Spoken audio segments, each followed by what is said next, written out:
Mobius syndrome. Syndromic clubfoot, Mobius syndrome.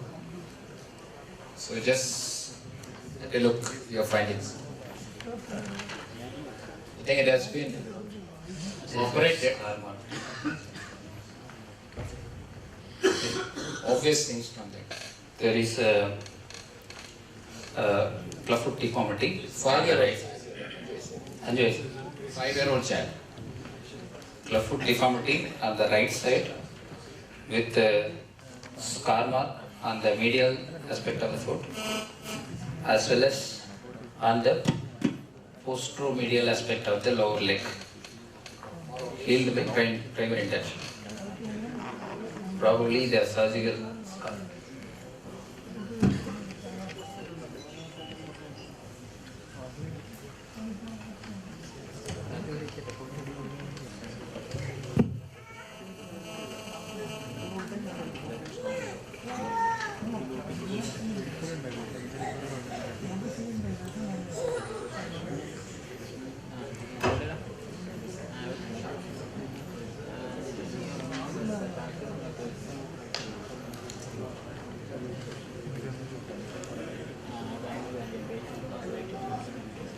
She also had 7 toes at birth in this implanted removed 2 toes.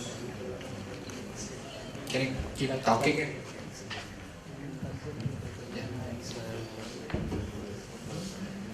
Yeah, what will you do? What is your neck? Yes, that's just now we saw it. Okay, so basically the Mobius syndrome is the syndrome with have the facial problem with the ocular problem. It's having the squint with upper lip. It's behaving like distal arthrogryposis. So whenever you want to have the distal arthrogryposis, you need to examine the hip, knee, shoulder, elbow and wrist. So in this child, you can see the right side is not only the clubfoot, right side is shortened. There is a femoral shortening as well as the tibial shortening. And when we see about the internal rotation, the right side is, left side is there. You can see the difference between internal rotation. It's grossly more on the right side. So the hip may be also unstable. You can have to see about the hip also. The right side also is quite lower. Huh?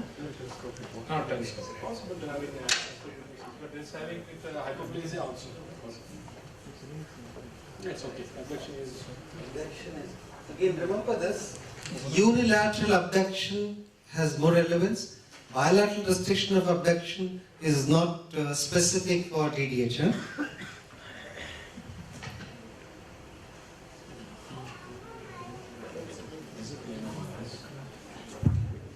This side is planovalgus. Yeah, if you see the one side planovalgus with the other side is having with equinovarus, always think is underlying neurological problem. So always check about the spine.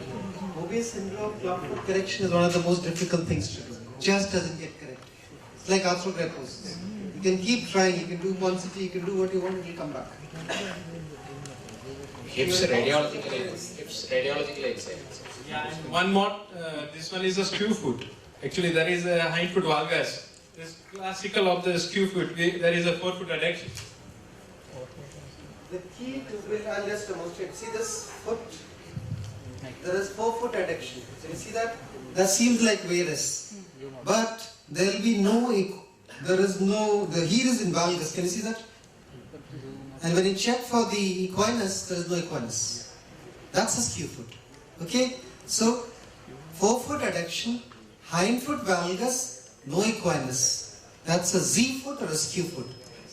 Z foot, huh? Z. The Americans don't use the word Z, they use the word Z. It's the classical of the skew foot.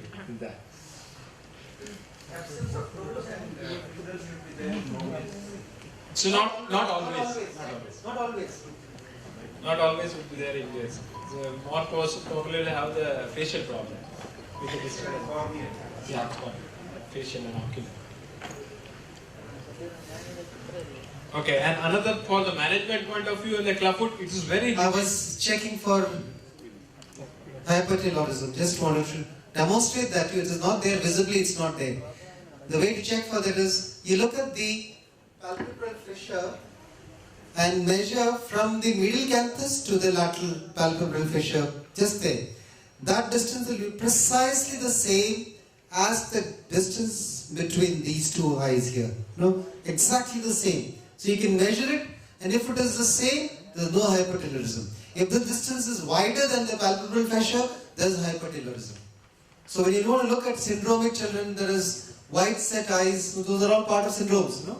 So you can exclude those by looking at that. Yeah. Not at present, yeah, no. No, there is no constriction band side. So the right side is really hypoplastic, the femoral. Yeah, it's really short, both femur and tibia. So not only the right clubfoot is a problem. When child is going to grow, we have to keep eye on the limb line discrepancy also, because the right side is really strong. So you have to, the principle is same, but it is not like idiopathic clubfoot, it's like arthrogryposis clubfoot. Brothers are very poor. No. No. It is, orthosis is not going to work when there is a deformed foot. So you have to correct the deformity. Whatever you are comfortable with, soft tissue release with Bonney surgery, or additional with the Jess or Elizabeth, gaining a small child. I prefer to correct with the soft tissue release.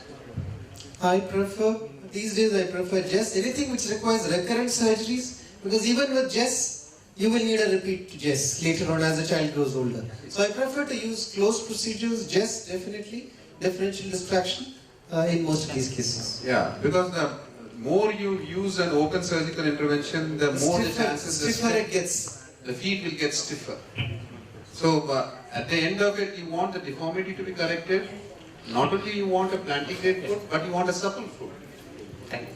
So you, for that sake, you would probably defer as much, reduce the number of surgeries, and if at all, do less surgeries, probably external fixator. At least I would think. I prefer differential distraction. Over the years, that is what I prefer. But only one problem in the differential distraction, the inversion is to be deal very well with the where you are going to put the hinge. So it is very important that. That's the problem with Ilizaro. Yeah. With Jess, it is a non-specific distraction. So It's it's, an unconstrained. It's an unconstrained model, and you can do it very safely. So for the average orthopedic surgeon, Jess is far better. For the top brand orthopedic surgeon, highly skilled, Ilizaro. You have to be precise about the axis and the hinges.